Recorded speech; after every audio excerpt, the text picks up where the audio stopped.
Out of turn number 4 they come. Lanigan goes to the bottom, to the top goes Ziegler. They're chasing Winger. Now Miles Moo's going to try and get involved. Here comes Fager. He had to get on the binders. Billy Moyer, wholesale positions. 3 for the price of 1 for Moyer. He's up to 4th. We got 2 to go. So it's Winger and Lanigan, Ziegler and Moyer, and 3 wide for 5th. Ashton Winger, 1 lap away from redemption. Final time around falls. All Winger has to do is keep it pointed in the right direction for 2 more turns. The battle for the final transfer spot. Slide job in 4 by Ziegler. Answering back is Lanigan. At the line, we got to check it.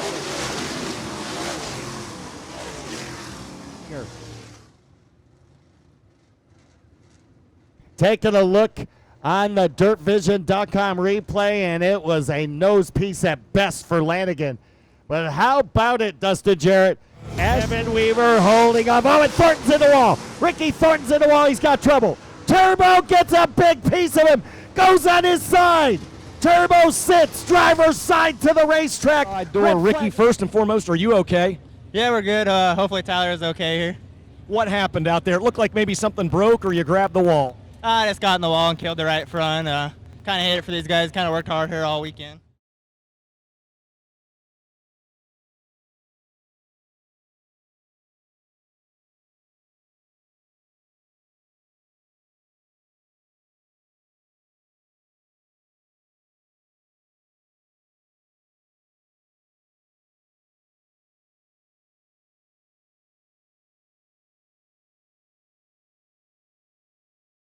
High side not working. Bottom is where it's at right now. Don't look now. Oh, look out. Pierce and the B1 Bomber come together so far. So Brent Larson is in right now to the attention of his crew. They're taking a look at the right side of. Come down for the white flag in the 30th Prairie Dirt Classic. Bobby Pierce slipped up. Here comes Shepard. He might have something for him.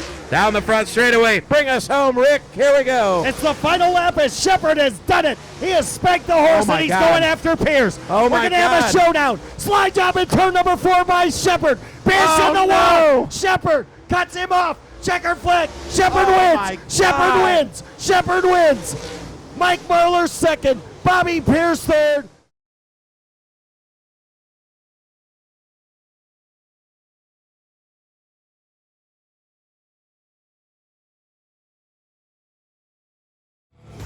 He's out of the car, Fairbury. A last turn, last lap pass for Brendan Shepard.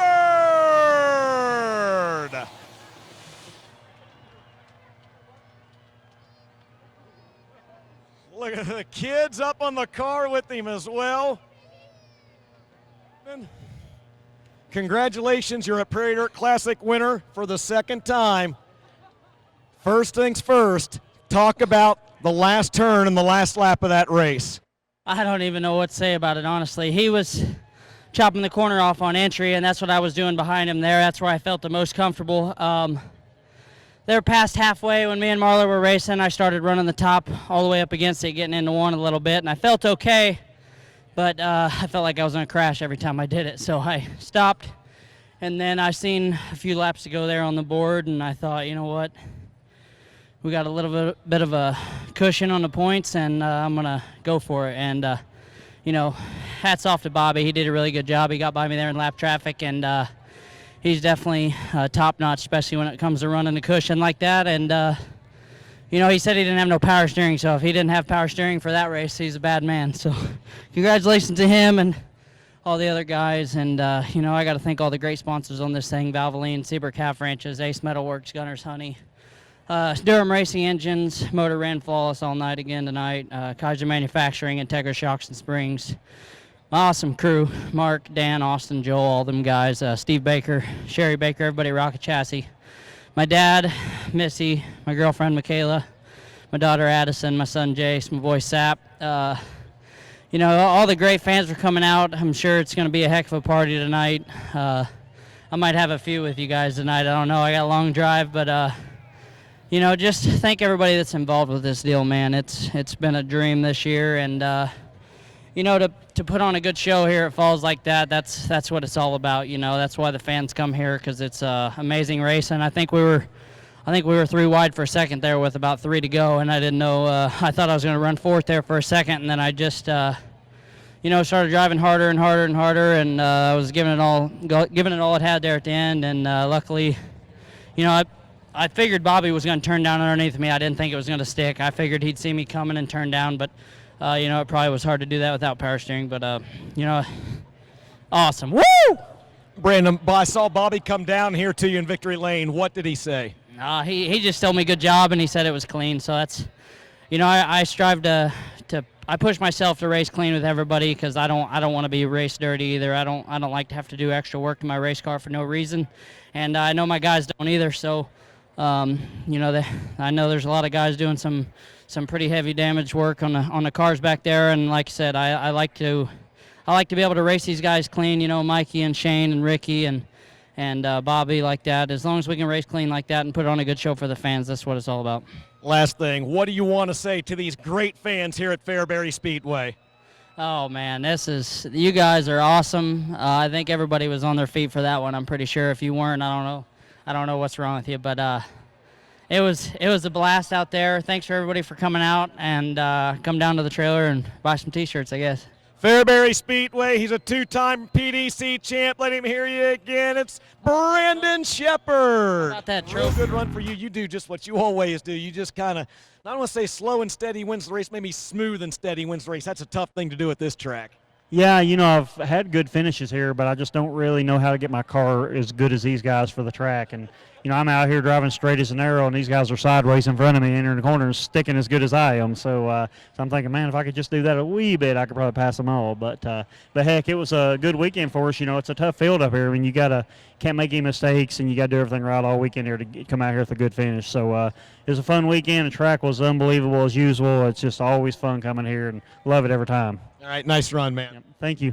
How about it, ladies and gentlemen? Mike Marlar out of Winfield, Tennessee. That's your top 3 drivers. Mike, that last lap, what happened from your vantage point? Well, let me start beginning of the race. Since I pulled out of the pit area, I had no power steering. So the whole entire race, none. And I think me and Mikey were talking, I think it actually kept me smooth because I couldn't be out of control. I wouldn't have been able to save it. And that's why that last lap, I knew I wasn't going to be able to have the muscle to turn down, because I was beat. My arms feel like noodles right now. And so I gassed it to try to spin the wheels to make the car turn. It was a clean slider. I would have had to lift, but if I had power steering, I would have tried to turn down.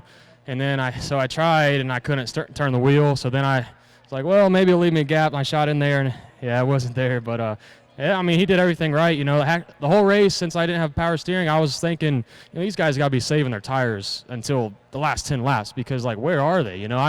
I could see my dad very so often. I was trying to get him the motion to the top, and I don't think he didn't see me. And because it's really dark down here in the infield to see. So I didn't really know if Brandon was closing on me. And if I would have seen him, I probably would have, cut off that corner to prevent it. But then it would have got me squarely off, because, like I said, I just couldn't muscle the car anymore. When these things don't have power steering, with how tight they are and how down they are on the front end, it's something else. And, we fought it. That's what we fought after the qualifying race yesterday.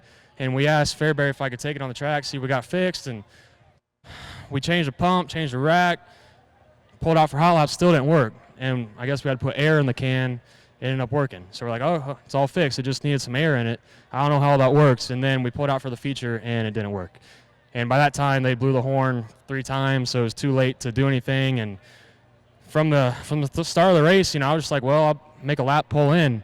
And luckily, my car was really good, so I wasn't having to hustle it super hard. So I was able to just kind of keep the wheels straight in a way, because those couple times I got squirrely on the cushion, I thought I was just going to turn right into the fence, because I couldn't. I could barely steer the thing. I don't know how these guys did it back in 19 whatever, but Brandon did nothing wrong. It was definitely it was a weird deal, because like I said, if I would have had a perfect working race car, I would have tried to turn under him. But in the same token, I probably could have been quite a few ways ahead of the pack too. Just I couldn't hustle the cushion like I normally can. All right, Bobby, nice run. Ladies and gentlemen, have another round of applause for Oakwood, Illinois' Bobby Pierce.